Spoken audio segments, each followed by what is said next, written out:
Podcast.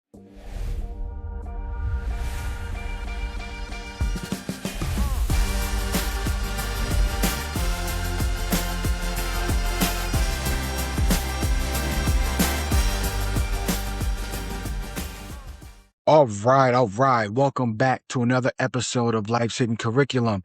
I'm your boy Quan King, and today we're going to talk about voting. Now, I know y'all have seen the lawn signs and all sorts of posters all over the city, and you might have questions. So let's get into it.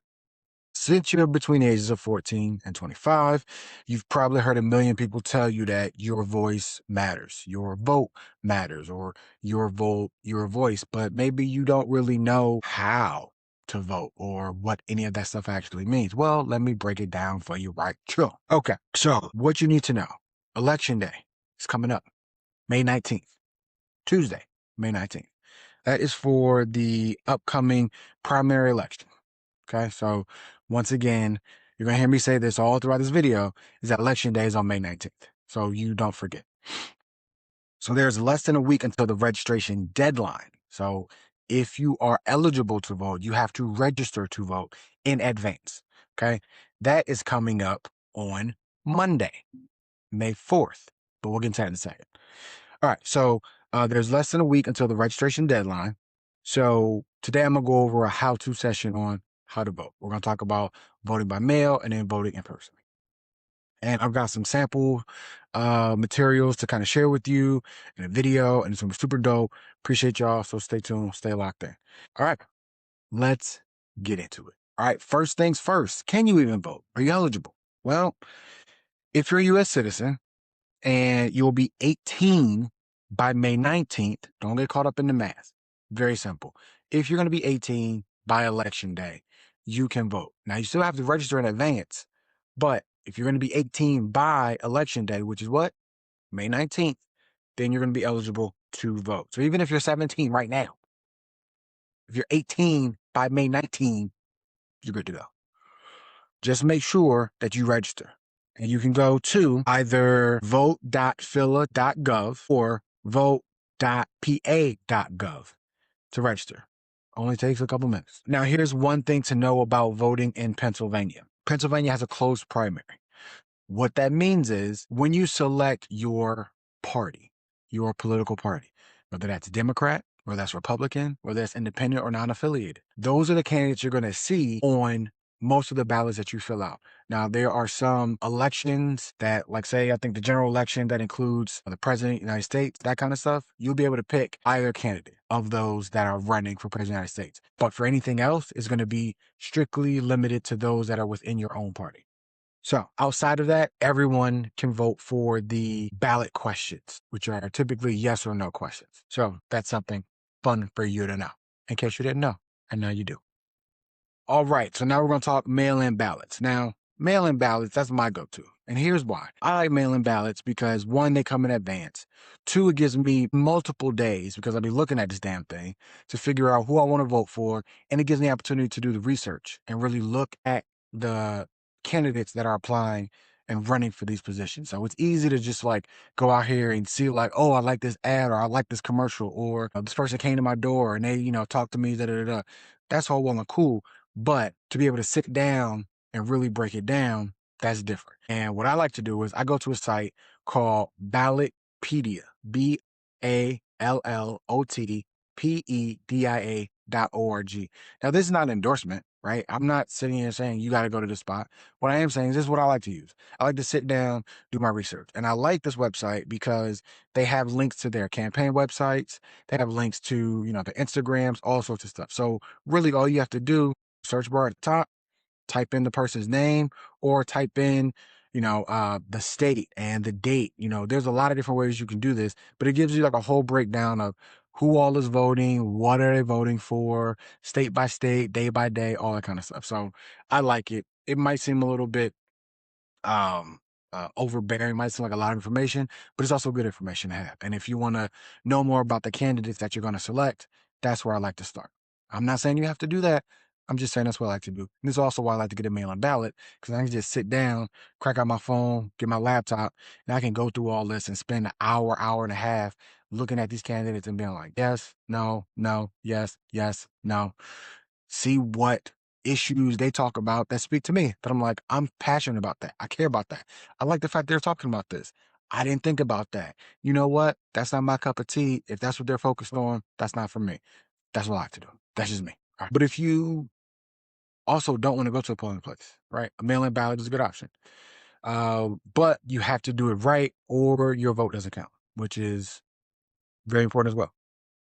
All right.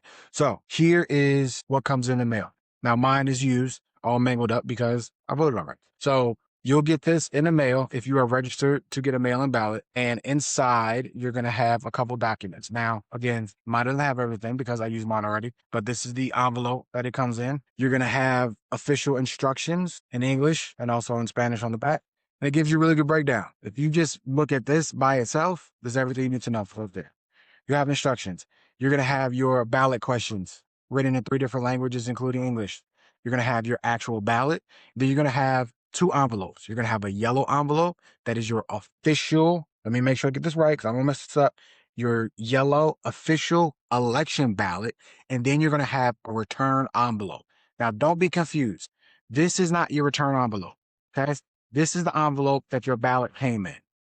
There is another envelope in here that is also white that on the back has a space for you to sign and date. That is your return envelope. Do not put your ballot back in here and try to give this to anybody or drop it off anywhere. They're going to look at you like you're crazy. Okay. So what you're going to do is you are going to make sure you have all those things first and foremost. And once you have those things, you are going to find your ballot, which is usually folded up and is lengthy. And I will show you now what that looks like. And you're going to look at your ballot and you're going to fill in the ovals just like it was a Scantron sheet. You're going to use blue or black ink, just regular blue or black ink, and do not use pencil either. Here you'll see your options for governor, lieutenant governor, congressional rep, general assembly rep, all that kind of stuff, for your district. And these are based on your political party. So you'll know at the top right, there's DEM for Democrat, REP for Republican, or NON, which is non-affiliated, in the top right. All these candidates will change based on each election as terms expire and new candidates campaign and apply for open seats, or if candidates put in a bid to be reelected. Lastly, you're going to have ballot questions. Now, those are on the end or like off to one side. These questions are yes or no and are related to decisions the city should make, like create a new department, change a law, et cetera, et cetera. Now, once you filled out your ballot, very important, like I said before, put your ballot that's filled out with blue or black ink in the yellow envelope labeled official election ballot. It is very difficult to miss. Put your ballot in the yellow envelope and seal it. This year they got those nice fancy little strips where you just kind of peel it off and you don't have to lick it or anything like that. Seal it. That's sealed, that yellow envelope is going to go in the return envelope, right? Again, not this one. This is not your return envelope. Your return envelope is going to have yellow boxes down here for your signature and for a date, okay? Yellow envelope goes into the return envelope.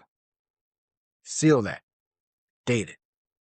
If you just put your ballot in the return envelope, that's called a naked ballot and it doesn't count. So again, keep in mind, comes with instructions. So if all this fails, you don't remember this video, your ballot, mail-in ballot comes with instructions that'll tell you exactly how to do it. It'll tell you your ballot goes into the yellow official ballot envelope, right? That yellow envelope now goes into your official return envelope. See right there, it's got this signatures. Then you sign and date, okay? You have to sign and date on the return envelope, okay? Again, these come in your mail-in ballot. Make sure you sign and date. The date is going to be the date that you fill out your ballot and that you're signing. So don't put your birth date. Don't put any other date other than the date that you fill out your ballot, you put in an envelope, and you're signing. That's the date that you're putting on there, okay? Again, don't put your birthday because then that's just weird and it's probably not going to count because you have to follow instructions. It's very important you follow instructions. All right. So here's the last thing. You have to apply for a mail-in ballot by May 12th. You can't apply, on election day, and you can't apply after May 12th because they're not going to be able to get it to you in time. Okay? You have to apply by May 12th. And it must be received, your ballot filled out, properly folded, put in the correct envelopes and everything like that, has to be received by the city commissioners by 8 p.m. on election day. Right? So it's just like instead of you voting in person, you're voting by mail, but that mail still has to be received by the same time that everybody else has to vote. Can't put it in afterwards. Okay? So make sure that you drop it off. I would say my recommendation is this: drop it off at one of these drop box locations, and they're all over the city. They're open 24/7. Mine is at a rec center. Yours could be at a library, it could be at a school, it could be at any number of different locations. I'll put links in the description for the website that you can look and find out where your drop box locations are. Okay. Again, very, very important. Make sure you do that. Don't mess around, because it's almost pointless to go through all this work to fill out a ballot and then you forget to drop it off. Stupid. So don't be stupid. Now, if you're voting in person, which is fun for some, and this is where you get the dope little sticker that says, I voted, and you flex on everybody all day, then you can go the traditional in-person route, which is cool, like I said. And that is going to be on Tuesday, May 19th, which is election day. You have to go that day. You can't go on the 17th. You can't go on the 20th. You have to go on election day. Okay? Which is May 19th, which is a Tuesday. And like I said before, your job has to let you go. They can't tell you can't go. You work 9 to 5, and so you can't. No. Your job has to allow you to go. If you're not going to be able to make it to your polling place after 5 o'clock, say you get out work at 5, and the poll place open till 8, and so you got to stay here till 5, then that means you got to come in late that day. Or, you got to leave before 5 o'clock. They cannot prevent you from going to vote because you have to work. Doesn't work. Actually, some people are trying to create a law that says election day is a national holiday. Some people are even saying, why don't we just have a vote on Saturday? So that way nobody can say they got to work. Anyway, I'm getting off topic. So if you want to go in person, that day is Tuesday, May 10th. So I have a sample ballot here to show you. All right. And you can check this out. So when you walk into your polling place, usually it's going to be at a school, a rec center, the Y, a church, wherever. Tell them your name. And you can go to this website. I'll put the link right down here. Votefilla.gov. Voting election day. Where is my polling place? To find your polling place. Also, check in advance, because polling places do change for whatever reason. Maybe there was a fire at your polling place, or maybe they're doing construction and people can't get to it. Whatever. Polling places change. Make sure you check in advance to know exactly where your polling place is going to be. If it's your first time going to this polling location, you're going to have to bring your ID. You must show your ID. Now, it doesn't have to be a driver's license. You can use a student ID. You can use a passport. You can even use your voter registration card or a utility bill with your name and address on it. But just to make sure you have the proper ID before you get there. And if you're not sure, bring multiple forms of identification. Once they check you in, you'll head over to the Express Vote XL. This is a big touchscreen machine. It's a voting machine. You're going to slide your paper ballot in, make your choice on the screen, and then this cool part, you know what? Here's a video. The City of Philadelphia welcomes you to How to Vote on the Express Vote XL. After watching this video, you will be familiar with how to vote on the Express Vote XL using both the touchscreen and the ADA device. Let's get started. Upon arriving at your polling location, you will check in and receive a paper ballot. To begin a vote session on the Express Vote XL, insert the paper ballot into the paper ballot slot on the right side of the Express Vote XL. When inserting the ballot, ensure the cut corner is on the upper right side. In primary elections, an election board worker inserts the paper ballot for you and selects your party on the touchscreen, as indicated in the poll book, before you step into the privacy curtain. In general and special elections, you should step into the privacy curtain and insert the ballot into the paper ballot slot on the right side of the Express Vote XL. Select your language preference and touch Start Voting. You are able to mark selections by touching anywhere inside the box around your choice. Once selected, your choice will be highlighted in green. To write in a candidate for a race, you can touch the Write In box for a specific race. The Write In screen will appear, and you can type the candidate's name using the on-screen keyboard. Then touch the Accept button. The write-in candidate's name will appear in the box, and the write-in box will turn green. To erase the write-in selection, touch another candidate for the specific race. After you have made all of your selections, carefully review every selection on the screen before printing your ballot. If you wish to change your selection, you can deselect a choice by touching it again, then touching your desired choice. Once you have reviewed and verified your choices on the screen and are satisfied with all of your selections, you are ready to cast your ballot. Touch Print Ballot on the bottom right corner of the screen.